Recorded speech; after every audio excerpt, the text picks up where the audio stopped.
नमस्कार। स्वतंत्रता दिवस के शुभ अवसर पर किन्नौर के रिकांगपिओ में हिमाचल प्रदेश विधानसभा में मंत्री मान्यवर श्री जगत सिंह नेगी जी द्वारा ध्वजारोहण किया गया।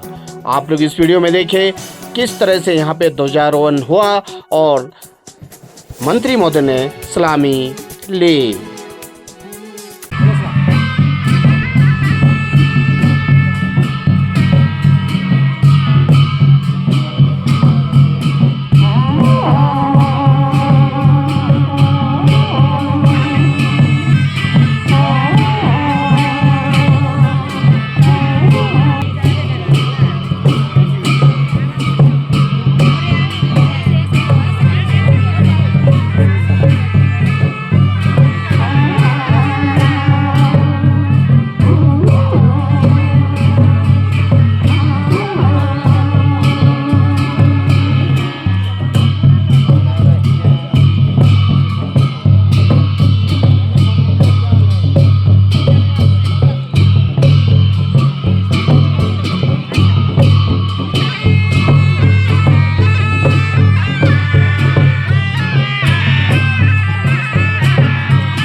आज़ादी मिली है।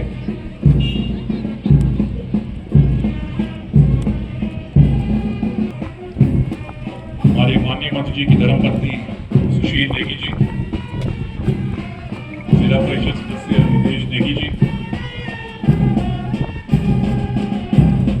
राज्य कोऑपरेटिव बैंक के डायरेक्टर विक्रम नेगी जी, बीडीसी अध्यक्षा ललिता पंचारस, इंदौर जिला की पंचायत जनप्रतिनिधि तथा पार्टी के पदाधिकारीगण, आला अधिकारीगण, आगे हम इस अवसर पर हार्दिक अभिनंदन एवं स्वागत करते हैं 75वें स्वतंत्रता दिवस समारोह पर।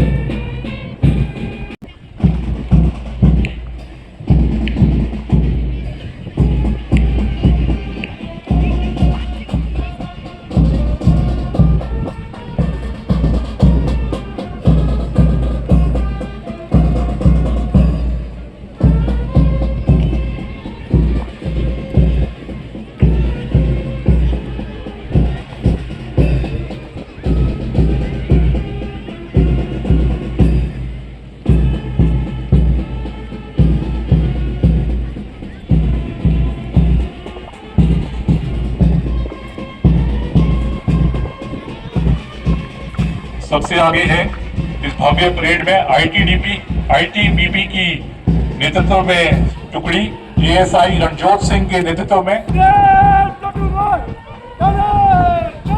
सलामी मंच की ओर बढ़ते हुए आईटीबीपी की टुकड़ी एएसआई रणजोत सिंह के नेतृत्व में, उसके पीछे है हिमाचल प्रदेश पुलिस के जवानों की टुकड़ी एएसआई कुलदीप की अगुवाई में सलामी मंच की ओर बढ़ते हुए, उसके बाद पीछे है हिमाचल प्रदेश महिला पुलिस बल की टुकड़ी हेड कांस्टेबल शुभ कांता की अगुवाई में सलामी मंच की ओर बढ़ते हुए,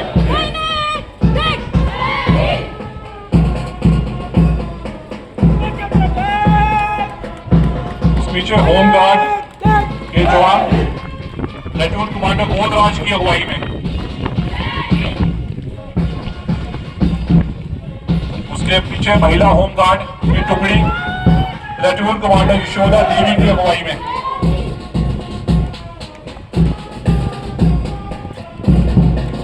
फिर राजकीय महाविद्यालय रिकांगपिओ की एनसीसी की टुकड़ी ऋषि भास्कर की प्लेटून कमांडर, उसके पीछे राजकीय महाविद्यालय रिकांगपिओ की एनएसएस की लड़कियां प्लेटून कमांडर नैन्सी की अगुवाई में, फिर राजकीय वरिष्ठ माध्यमिक पाठशाला रिकांगपिओ एनसीसी की लड़कियां प्लेटून कमांडर स्नेहा की कमांड में, उसके राष्ट्रीय वरिष्ठ माध्यमिक पाठशाला कल्पा की एनसीसी के लड़कों की टुकड़ी प्लेटून कमांडर रोहन की अगुवाई में, फिर राजकीय वरिष्ठ माध्यमिक पाठशाला कोठी के लड़कों की टुकड़ी प्लेटून कमांडर प्रेम की अगुवाई में, जवाहर नवोदय विद्यालय रिकांगपिओ के लड़कों की टुकड़ी प्लेटून कमांडर धर्मा की अगुवाई में, जवाहर नवोदय विद्यालय रिकांगपिओ की लड़कियों की टुकड़ी प्लेटून कमांडर साक्षी लीड करते हुए,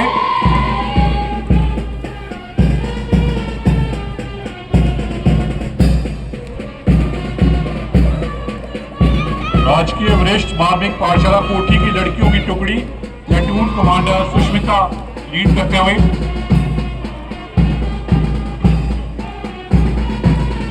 उसके पश्चात राजकीय वरिष्ठ माध्यमिक पाठशाला कल्पा के लड़कों की टुकड़ी को प्लेटून कमांडर निखिल लीड करते हुए,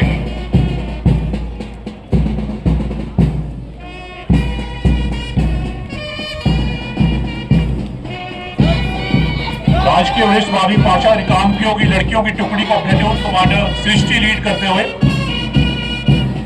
उसके पीछे हिमाचल प्रदेश गृह रक्षक बैंड की टुकड़ी प्लेटून कमांडर जगजीवन राम के नेतृत्व में,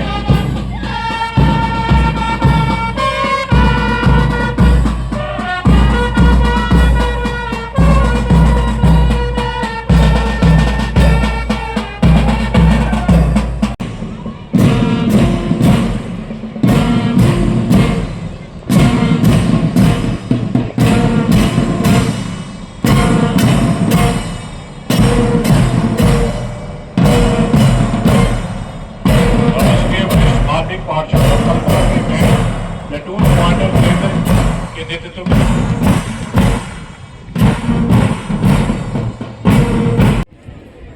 भाइयों और बहनों व प्यारे बच्चों,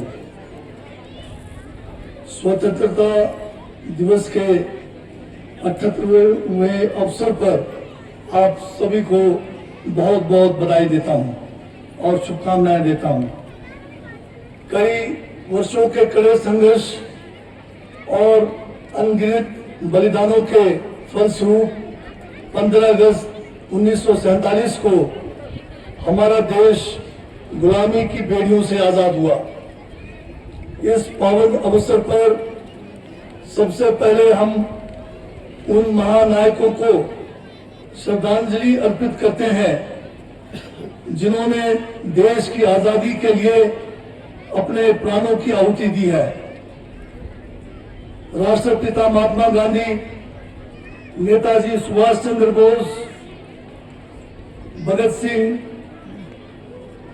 और उनके जमाने में और उनसे पहले भी रहे हमारे राजगुरु चंद्रशेखर आजाद और हमारे रानी झांसी, तांतिया तोपे, सभी जो महान इन्होंने जो बलिदान दिया।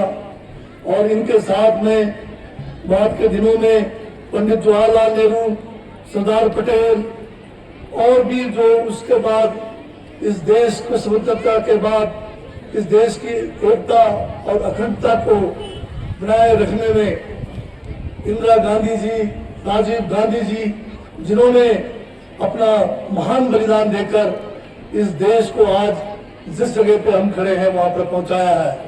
इन सभी लाखों वीरों को जिनका नाम हम आज नहीं ले पा रहे हैं, उन सभी को हम जो है नमन करते हैं। अगर उस जमाने में इन महान वीरों ने अपनी कुर्बानी ना दी होती तो जो आज हम आजादी का जश्न मना रहे हैं और जो आज हम एक स्वतंत्र देश के रूप में हर नागरिक को हर प्रकार से अपने अधिकारों का जो एक आपको अधिकार दिया गया है, चाहे बोलने की आजादी है, चाहे आपको किसी भी धर्म को अपनाने की आजादी है, किसी भी किस्म के व्यवसाय को चुनने की आजादी है, आपको अपना जो है प्रॉपर्टी रखने की आजादी है।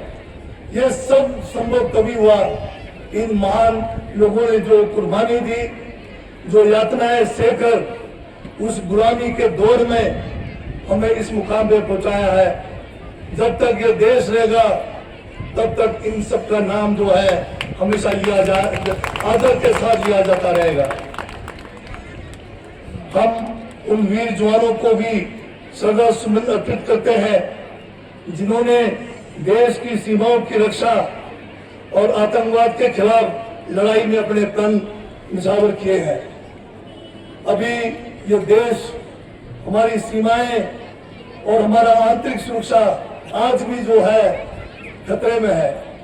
चाहे हमारा पाकिस्तान का बॉर्डर है, चाहे हमारा चाइना का बॉर्डर है, चाहे आतंकवाद है, इससे अभी भी हम जुड़ रहे हैं।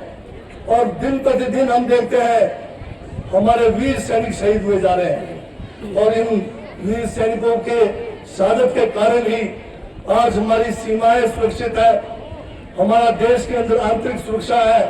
इन सबको भी जो है हम नमन करते हैं।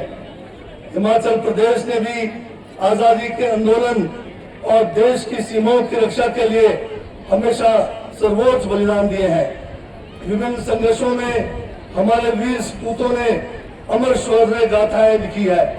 हिमाचल के स्वतंत्रता सेनानियों और जागरूक लोगों ने आजादी के आंदोलनों में बढ़ चढ़कर भाग लेते हुए देश के लिए बाहरी और आंतरिक आक्रमणों का डटकर सामना किया। हिमाचल प्रदेश के नौजवान देश की सीमाओं का हमेशा महत्वपूर्ण हिस्सा रहे हैं। हमारी सरकार वयोवृद्ध स्वतंत्रता सेनानियों को, सैनिकों को, पूर्व सैनिकों को तथा उनके परिजनों को हर संभव सहायता प्रदान करने के लिए प्रतिबद्ध है। हिमाचल प्रदेश जब अस्तित्व में आया उस समय कई चुनौतियां थी, लेकिन हिमाचल के मेहनती और ईमानदार लोग बुलंद हौसलों के साथ विकास के पथ पर आगे बढ़ते रहे। हमें गर्व है कि हिमाचल प्रदेश आज दूसरे पहाड़ी राज्यों के विकास का आदर्श बनकर उभरा है। हमारी सरकार का संकल्प है और हमारे युवा माननीय मुख्यमंत्री ठाकुर सुखविंदर सिंह सुक्खू के कुशल नेतृत्व में हिमाचल आर्थिक रूप से आत्मनिर्भर बने और आने वाले 10 वर्षों में देश के सबसे अमीर राज्यों की सूची में शामिल हो, उसका भरसक जो है प्रयास सरकारी लेवल पर किया जा रहा है। चुनाव के दौरान हमने लोगों को 10 गारंटियां दी थी, जिनमें से हमने क्रमबद्ध तरीके से 5 गारंटियों को छोटी सी अवधि में पूरा करके हमने अपना वादा निभाया है। चाहे वो ओपीएस का मुद्दा है, जिसमें 1,30,000 सरकारी कर्मचारियों को पुरानी पेंशन योजना को जो है बहाल करके उनको एक बहुत बड़ी जो है सौगात दी गई है। ये वादा हमने पूरा किया है। उसके साथ में हमने इंदिरा प्यारी बहना योजना के तहत 18 वर्ष से 60 साल के आयु वर्ग के महिलाओं को, प्रति वर्ष पात्र महिलाओं को हर महीने 1500 रुपए जो है उसकी सौगात दी है। आज करीब 2.5 लाख से ज्यादा महिलाएं इसका जो है फायदा उठा रही है। इसी तरह से हिमाचल प्रदेश में हमने जो है युवाओं को रोजगार गारंटी की भी बात की थी और हमें ये बताते हुए प्रसन्नता है कि कुल 1.5 सालों के बीच में हमने अभी तक 30,000 सरकारी सेवाओं में नौजवानों को जो है नौकरियां प्रदान की है। ये भी अपने आप में एक रिकॉर्ड है। पिछली सरकार के समय में 5 साल में केवल जो है 25,000 सरकारी सेवाएं ही वो दे पाए हैं। ये अलग बात है कि पिछले वर्ष भारी बरसात के कारण 5 से 6 महीने का समय जो है राहत कार्यों में हमें लगाना पड़ा। बहुत सारी धनराशि हमें जो विकास में खर्च करना था, राहत कार्यों में लगाना पड़ा। ये अलग बात है कि हमें केंद्र सरकार से जो सहायता हमें मिलनी चाहिए थी वो अभी तक भी नहीं मिली है। इस बार फिर से दोबारा जो है भारी बारिशों के कारण और जो है फ्लैश फ्लड्स आने के कारण, बादल फटने के कारण बहुत ज्यादा लोगों का जान माल का नुकसान हुआ है। आज की तारीख में करीब 200 लोगों ने अपनी जान गंवाई है, जिसमें हमारे रामपुर के साथ नजदीक का हमारा पड़ोसी रामपुर, वहां समेज में जो है एक ही रात में जो है 34 लोगों ने अपनी जान गंवाई है। बागी पुल में भी 7 लोगों ने अपनी जान गंवाई है।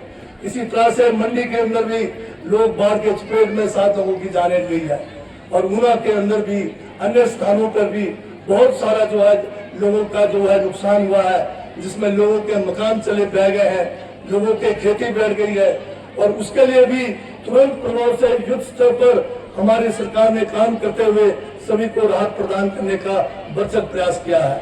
अभी तक भी केंद्र सरकार से ना पिछला कोई हमें जो है आपदा प्रबंधन के लिए कोई उचित जो है राहत मिला है, ना ही अभी वर्तमान में हुए जो नुकसान है उसके लिए भी कोई राहत हमें अभी तक नहीं मिला है।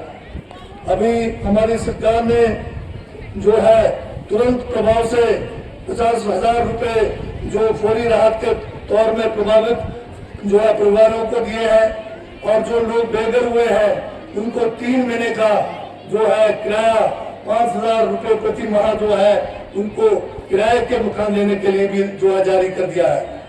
हमारी सरकार ने बेसहारा बच्चों और महिलाओं को सहारा देने का संकल्प लिया है। हमने मुख्यमंत्री सुख आश्रय योजना शुरू करने का संकल्प लेते हुए 6,000 बच्चों को जिनके माँ बाप नहीं है, उनको पालन पोषण करने वाला कोई नहीं है, उसको चिल्ड्रन ऑफ द स्टेट के रूप में अपनाया है। इन बच्चों की पढ़ाई जेब खर्च का जिम्मा प्रदेश सरकार उठा रही है। इन्हें स्टार्टअप शुरू करने के लिए 2 लाख रुपए की मदद दी जा रही है। इनके कल्याण के लिए 100 करोड़ के मुख्यमंत्री सुख आश्रय कोष का गठन भी किया गया है। अपनी चुनाव गारंटी को पूरा करते हुए हमारी सरकार ने जो दूध योजना आरंभ की है, उसमें दूध का मूल्य जो है समर्थन मूल्य 35 रुपए से गाय के दूध को 45 रुपए किया है और भैंस के दूध का जो है इसको 55 रुपए किया है और हिमाचल प्रदेश दूध का समर्थन मूल्य देने वाला पहले राज्य बन गया है। अभी हमारे यहाँ पर हिमाचल प्रदेश में जो सेब का हमारा फसल है उसको पिछले बार जो है बाय वेट बेचने का नियम लागू किया गया। इस बार सेब को जो है उसके पैकेजिंग के लिए जो एक यूनिवर्सल हमने एक ग्रेडिंग का जो है पैकेज बनाया है, उसमें 20 और 21 किलो से ज्यादा सेब नहीं जाएगा। इस यूनिवर्सल कार्टन को भी शुरू किया गया है, जिससे बागवानों को जो है भारी लाभ आजकल मिल रहा है। अन्यथा क्या होता था कि सेब जो है 30-30, 35-35 किलो के जो है टेलीस्कोपिक में भरा जाता था और रेट केवल जो है उस समय भी 20 किलो के आसपास का मिलता था। तो ये भी एक शुरुआत जो हमने हिमाचल प्रदेश के अंदर किया है, जिसका आम लोगों के लिए, खासकर बागवानों के लिए बहुत ज्यादा इसका फायदा आने वाले समय में हो रहा है। अभी स्कूलों में भी जो है इस बार पहली से इंग्लिश मीडियम को लागू करने का सरकार ने फैसला किया है और बच्चों का यूनिफॉर्म भी स्कूल के ऊपर एसएमसी के ऊपर छोड़ा गया है। वो किस किस्म का यूनिफॉर्म अपने स्कूल में जो लगाना चाहते हैं वो उनके ऊपर छोड़ा गया है। और सरकारी स्कूलों में गुणवत्ता लाने के लिए हर तरह के जो है सुविधाएं उपलब्ध की जा रही है, चाहे वो इंटरएक्टिव बोर्ड्स की बात है, स्मार्ट क्लासेस की बात है, या खेल कूद में ज्यादा प्रोत्साहन देने की बात है, या हमारे जो वैकेंट पोस्ट है अध्यापकों के उनको भरने की बात है। अभी 2500 जो है टीचर्स अभी उनको जो है तैनाती दी गई है और ज्यादातर दूर दराज के इलाकों में जहाँ पर हमारे अध्यापकों की कमी के कारण बच्चों के पढ़ाई में जो एक कमी थी उसको दूर करने का प्रयास किया जा रहा है। इसी तरह से स्वास्थ्य के क्षेत्र में भी विशेष जो है शुरुआत की जा रही है। हिमाचल प्रदेश के जो हमारा आईजीएमसी शिमला है और जो हमारे साथ में हमारा टांडा का हॉस्पिटल है, इसको और बेहतरीन और सुदृढ़ किया जा रहा है। और अभी 1000 नर्सों की पोस्टें इन स्थानों पर इन मेडिकल कॉलेजों में भरने के लिए इस बार सरकार ने स्वीकृति प्रदान की है, ताकि ज्यादा से ज्यादा हमारे लोगों को जो है स्वास्थ्य के क्षेत्र में विशेष सुविधाएं मिले। जहाँ तक हमारे जिला किन्नौर की बात करना चाहता हूँ, किन्नौर में इस वर्ष जनजातीय उप योजना के तहत 80 करोड़ के करीब हम जो है विकास कार्यों पर खर्च कर रहे हैं। और उसके अलावा हमने पांगी गांव के लिए सीवरेज के लिए 11 करोड़ रुपए का विधायक प्राथमिकता में स्वीकार जो है स्कीम स्वीकार किया हुआ है। और हमारे सारा के लोगों के लिए खुशखबरी की बात है कि हमारा जो गोपचू पुल है इसके संवर्धन के लिए 17 करोड़ रुपए विधायक प्राथमिकता में अभी हाल में स्वीकृत हुआ है। और साथ में रिपा गांव के लिए सीवरेज का 20 करोड़ का स्कीम जो है स्वीकृत हुआ है। और वहीं पर एक योशकुलन के नाम से सिंचाई की योजना है, उसके लिए 1.5 करोड़ रुपए जो है स्वीकृत किए गए हैं। पिछली बार विधायक प्राथमिकता में मूरंग गांव में 15,000 की ऊंचाई से तिमचे जो है सिंचाई की योजना शुरू की है और वो इस बार कंप्लीट हुआ है, जिसका कल हम जो है विधिवत उद्घाटन करने जा रहे हैं। और ये स्कीम भी बनकर तैयार हो गया है। बड़ी लंबे समय से मांग थी उस इलाके के लोगों के लिए, ये भी पूरा हुआ है। में होजो नाले का स्कीम तकरीबन जो है फेज 2 हमारा कंप्लीट है और अभी उधर पानी पहुंचना शुरू हो गया है। पहली बार होजो नाले का पानी उनके लोगों के बाग बगीचों के अंदर पहुंचा है। वहां पर लोगों में भारी जो है खुशी है।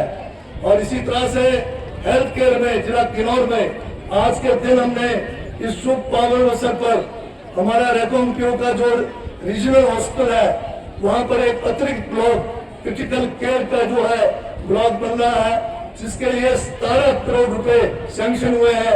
आज ही उस ब्लॉक का शिलान्यास किया गया है और मुझे उम्मीद है कि हम शीघ्र इसको बनाकर आपको समर्पित करेंगे। और हर साल इसमें 4 करोड़ रुपए इसमें जो है खर्चा जो है इसके रेकरिंग कोर्स के लिए भी प्रावधान किया गया है। तो जिला किन्नौर में हम जिला किन्नौर को हिमाचल का नंबर 1 जिला बनाने के लिए प्रयासरत है। और हम चाहते हैं कि हमारी सरकार चाहती है, कांग्रेस की विचारधारा है कि सभी लोगों के पास जो है कम से कम 10 बीघा जमीन हो। उसके लिए हमने पूरम में नोतोड़ का जो मामला उठाया था, उस समय नोतोड़ आपको मिलता रहा है। बीच में भाजपा की सरकार आई, नोतोड़ का नियम हमने बनाया हुआ था, कानून हमने 18 तक के लिए बनाया था, परंतु वो केवल एक नोतोड़ देकर पल्ला झाड़ दी। हमें आंदोलन का रास्ता अपनाना पड़ा। 2020 में 1 साल के लिए नोतोड़ का मामला और आगे बढ़ाया गया परंतु फिर भी बीजेपी की सरकार ने एक भी इंच भूमि नो तोड़ में नहीं दिया। हमारी सरकार बनी, सबसे पहला काम हमने जो है जनवरी 2023 में हमारी कैबिनेट में नो तोड़ को दोबारा से जनजातीय क्षेत्रों में लागू करने के लिए फॉरेस्ट कंजर्वेशन एक्ट 1980 को निलंबित करने के लिए माननीय गवर्नर महोदय को हमने जो संविधान के अनुच्छेद 5 के तहत प्रस्ताव पारित करके उनको प्रेषित किया। उसके बाद जनजातीय सलाहकार परिषद का गठन हुआ। उसकी अहम बैठक में भी ये प्रस्ताव पास करके गवर्नर महोदय के पास ये लंबित पड़ा हुआ है मामला, और मुझे उम्मीद है और कई बार हम इस सिलसिले में माननीय गवर्नर महोदय से मिले हैं, उनका आश्वासन है कि जल्दी इसके ऊपर फैसला होगा और ये फैसला होने पर जनजातीय क्षेत्र के लोगों को नो तोड़ के माध्यम से भी जमीन जो है आपको उपलब्ध कराई जाएगी। दूसरी बात, जो फॉरेस्ट राइट्स एक्ट 2006 का कानून है, वन भूमि के वन अधिकार अधिनियम, उसको भी हम जो है सख्ती के साथ जनजातीय क्षेत्रों में लागू कर रहे हैं। और उसके लिए समय समय पर जो ट्रेनिंग हमारी पंचायती राज संस्थाओं को चाहिए, हमारे अधिकारियों को चाहिए, या दूसरे जो FRC कमेटी के लोग हैं, उसका भी हम आयोजन कर रहे हैं। और मुझे उम्मीद है कि हम इस ओर बड़ी तेजी से आगे बढ़ेंगे और जनजातीय क्षेत्र के लोगों को जो अधिकार वन भूमि के तहत इस अधिनियम के तहत मिलना है उसको लागू करेंगे। मैं जिला प्रशासन को भी जो है इनको शाबाशी देता हूँ कि आज हम जो है हमारे लंबे समय से सोल्डिंग गांव जो किसी समय में जो है वहाँ पर विवादक फटने से बरी के साथ है, वहाँ पर 29 लोगों की जाने चलेगी। पूरा का पूरा हमारा जो गांव था, सोल्डिंग था, वो बह गई थी उस समय। उनको जो है लंबे समय से हमने दूसरे जगह पे स्थापित किया था, परंतु उनको मकान मिल गए, जमीन उन्होंने बना दी, परंतु उनको हम उनका मालिकाना हक नहीं दे पाए। फॉरेस्ट राइट्स के तहत आज इन 49 परिवारों को हम आज उनको जो है पट्टे यानी कि जमीन का कागजात जो है मालिकाना हक है, उनको आज देने जा रहे हैं। और इसी तरह से मुझे उम्मीद है कि हमारा जिला प्रशासन जो है तेजी के साथ फॉरेस्ट राइट्स एक्ट को जिला किन्नौर में लागू करेंगे और ज्यादा से ज्यादा लोगों को इसका लाभ पहुंचाएंगे, ताकि हमारे यहाँ पर लोगों को आर्थिक रूप से हम और ज्यादा समृद्ध कर सकें। इसके लिए हम पूरा विश्वास रखते हैं और आपको विश्वास भी दिलाते हैं कि इस काम में किसी किस्म की कमी नहीं आने दी जाएगी। इसके अलावा जिला किन्नौर में हमने हर क्षेत्र में जो है विकास को आगे बढ़ाना है, चाहे हमारे आधुनिक तरीके से सेब की खेती को करना है, चाहे हमारे जो एग्रीकल्चर में हमारे रिलेटेड चाहे वो मटर की फसल है उसको भी अधिक आधुनिक तरीके से आगे बढ़ाना है। और इसी तरह से हम जो है यहाँ पर अन्य क्षेत्रों में भी बच्चों को भी खेल कूद में आगे भेजना है, इनको बेहतरीन सुविधाएं हमने यहाँ पर उपलब्ध कराना है। हम भविष्य में कल्पा का जो स्टेडियम है हमारा, इसको एक भव्य खेल परिसर में बनाएंगे। करीब हमारा प्राकलन तैयार है, 29 करोड़ रुपए इस पे खर्च होगा। 5 करोड़ रुपए पिछले साल माननीय मुख्यमंत्री जी ने हमें जो है इस स्टेडियम के लिए स्वीकृत किया है। मैं जो है उनका धन्यवाद करता हूं, क्योंकि यहाँ पर खेल कूद के द्वारा हमारे जो है अपार क्षमताएं हमारे बच्चों में है। हमें इस बात का भी गर्व है कि जब से हमने किन्नौर में जो है बॉक्सिंग को स्कूली स्तर पर अनिवार्य किया, खेल कूद में हमारी लड़कियों ने इंटरनेशनल लेवल तक ख्याति प्राप्त की है। नेशनल लेवल में तो ये बहुत अच्छा प्रदर्शन लड़कियां कर रही है। और आने वाले समय में आइस स्केटिंग को बहुत बढ़ावा देने की आवश्यकता है। उसके लिए जगह जगह पर जहां भी हम आइस को जमा सकेंगे सर्दियों में, वहां पर इनको बनाकर ज्यादा से ज्यादा जो है हम इस ओर आगे बढ़ेंगे। अभी प्रिय प्रदेशवासियों, युवाओं में नशे के प्रति बढ़ रहा चलन काफी चिंताजनक है। प्रदेश सरकार प्रयास कर रही है कि युवाओं को नशे के दलदल से बाहर लाकर उनकी ऊर्जा को सकारात्मक गतिविधियों से जोड़ा जाए। हाल में ही हमारी सरकार ने सिरमौर जिले के पछाड़ उपमंडल के अंतर्गत कोटला बड़ौग में राज्य स्तरीय आदर्श नशा मुक्ति एवं पुनर्वास केंद्र स्थापित करने का निर्णय लिया है। इस केंद्र में नशे से जूझ रहे पुरुष और महिलाओं के लिए 100 बिस्तरों की सुविधा होगी, ताकि इनको जो है एक बेहतरीन जो है फैसिलिटी हम वहाँ पर दे सकें। उसका जो है कोशिश जारी है। अभी हमने निर्णय लिया है कि राज्य में जो खनन के लिए उपयुक्त निजी भूमि को भूमि मालिकों की सहमति से खनिज निकालने के लिए नीलाम किया जा सकेगा, क्योंकि जिला किन्नौर में कोई भी अभी जो है अवैध खनन नहीं है एक के सिवाय। हमें जो है यहाँ पर भारी इसकी आवश्यकता है। इसके लिए पॉलिसी में बदलकर लोगों को जो है इसका भी फायदा जो है आने वाले समय में किया जाएगा। अंत में मैं एक बार फिर से आप सभी को स्वतंत्रता दिवस की बधाई देता हूं और समस्त प्रदेशवासियों के सुख में और स्वस्थ जीवन की कामना करता हूं। इतना ही कहूंगा, शहीदों के लिए शहीदों की चिताओं पर लगेंगे हर 10 मेले, वतन पर मरने वालों का यही बाकी निशान रहेगा। जय हिंद, जय माता।